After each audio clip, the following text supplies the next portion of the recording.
Hey YouTube, today we're installing a super cheap Auto 4.3 inch mirror mounted reversing car camera system. It's very easy to install, so I'm going to show you how to do it. The product's very simple to install, but I suggest what you do is before routing it properly through your car, just do a dry fit system, sort of a dry fit test rather, just to see if it's all working. So here we go. In my hand here I have the actual the reversing camera. So just very simple. There is a socket on the right hand side. You'll notice there is an arrow on the socket, and on the other side of the black wire is the actual camera itself. And in my hand here I have the cable that provides power to the actual camera. So I'll just show you how I've done it. In the Audi TT Mark 1, the reverse light is in the rear left brake light ensemble. When you remove the brake light ensemble, the plug shown is what you'll actually see. So the grey wire is on top of the plug, followed by the red and white striped wire, and so on and so forth. The actual reversing light on the Mark 1 is the bottommost wire as you're looking at it. So in this frame, the reversing light is on the extreme right of the plug. You can't see it here, but the color of the wire is blue and black. So what you need to do is splice the black and blue wire into the red power wire to the camera, and make sure you insulate that really well. And so that wire basically runs down there, and the other end of that wire, so you'll see there is a wire intersection over here, and so the two wires coming out of this end of the socket, the wire on the left runs to the reversing light, and the wire on the right is a yellow RCA cable. And on the other side of this molded piece is a socket with an arrow on the tip of the socket there. So the arrow on this socket lines up with the arrow on the camera socket, which is over there. And when you plug those in together, that is actually all the power you need to run to the camera itself. So here you'll see the camera, which is there, running into the black socket with the two arrows lined up. Also included in the package is an RCA wire, which is pictured here. It's got a black lead and also a blue lead.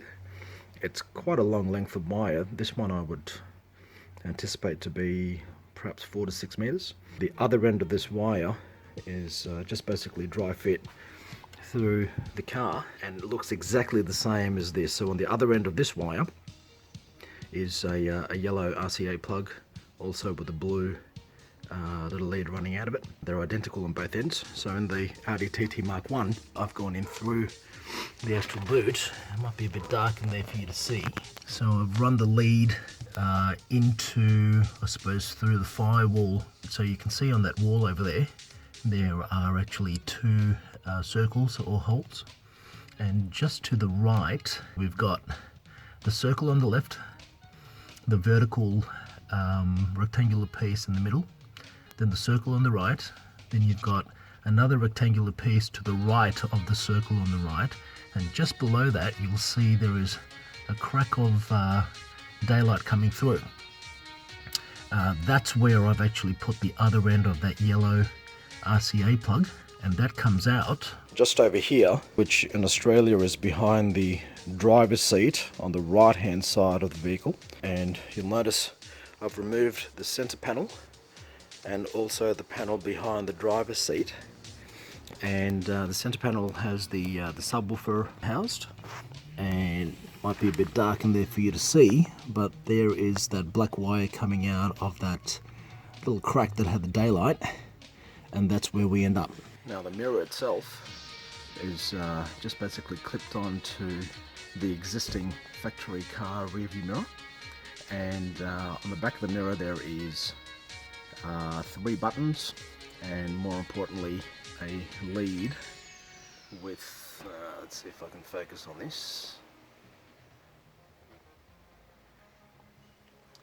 There's a lead here. It's a bit hard to see in the silhouette. Let me see if I can get a better shot of it. So here is the lead running from the rear view mirror. There it is over there. And you'll notice on this lead there is a black arrow over there with a ridge on the actual socket connector. And on the mirror wiring harness itself, you'll notice there is another socket connector here, once again with an arrow there and a ridge, and that goes down into a length of wire that'll have a fuse pictured right over there. The fuse then has a red socket on one end, a white socket which in this case is not used. I understand this socket, the white socket, is used for an additional accessory, perhaps another camera facing forwards. And there is a yellow RCA plug as well. So what we're going to do is connect the socket from the rear view mirror itself, ensuring that the two arrows are lined up. And there's a ridge there too that's lined up, and push that in together nice and firmly. That runs then to the rest of the wiring harness, as you can see. Then what we're going to do is connect the RCA lead that runs through there, as I showed you a moment ago, behind the subwoofer.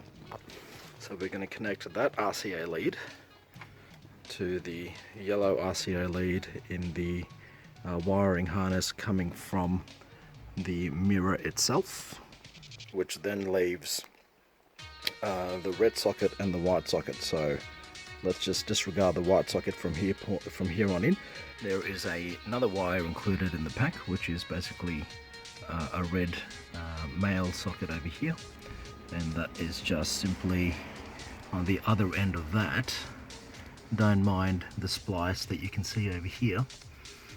On the other end of that there is a red wire and a black wire, which kind of looks like it's white, but that's just the daylight shining through. So yeah, just the one wire with the red male socket on one side and a red and black wire on the other end.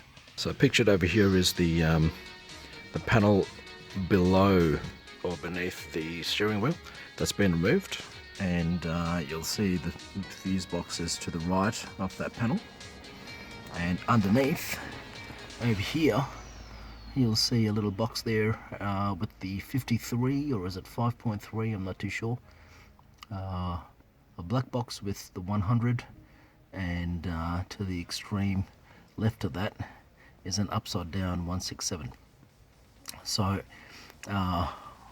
what I've learned through my research on YouTube is the little screw over here where the 53 is shown, that is the terminal for the ignition switch. So when you turn the ignition on, there is power running to that socket, and it's got a 75X with the yellow in the background. To the right of that is a red terminal with the 30. My understanding is that that is continuous power, not linked to the ignition. To the left of the 53, you'll notice there is a brass type screw, and somebody's told me that that is the ground. This is straight out of the factory, and you'll see there are no wires attached to that. But then if you pull back to the upper left there, you'll see another screw there with 4 brown wires and a blue collar. So to my understanding, that is actually the factory ground, contrary to the research that I've done on YouTube. And so what I've done is I've hooked up, so back to this cable here, the one with the red male and the red and black. So this cable here is what gives power to the monitor in the rear view mirror camera itself. So the red wire on the other end of this male socket, the red male socket, is connected to the ignition terminal, and the black wire is connected to the earth. I had a couple of these O-ring terminals laying around, so I've basically connected the red wire and black wire to one of these. So the red into one of these and the black into one of these. Keep in mind I had to modify the diameter of the hole to make it bigger because it didn't actually fit on the terminal end, and I just did that using my Dremel with a grinder head on the end of it, and that just basically enabled me to make this hole a little bit bigger. Now, I'm not going to go into soldering it, but all of these connections have been soldered. If you don't know that, I'd suggest looking up YouTube on how to solder the ends itself. But anyway, on with the installation.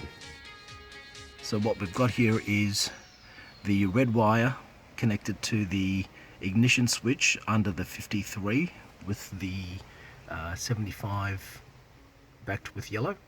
The other end goes to the ground, and that wire runs basically to this red male connector, which then gets plugged into the red female socket, which is now the only one left, not considering the white one, that runs into the mirror itself, shown connected here.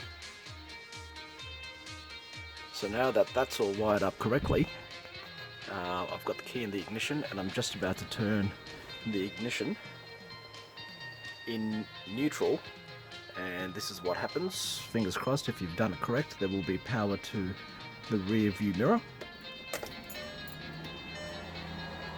and there it is there. You saw it come on.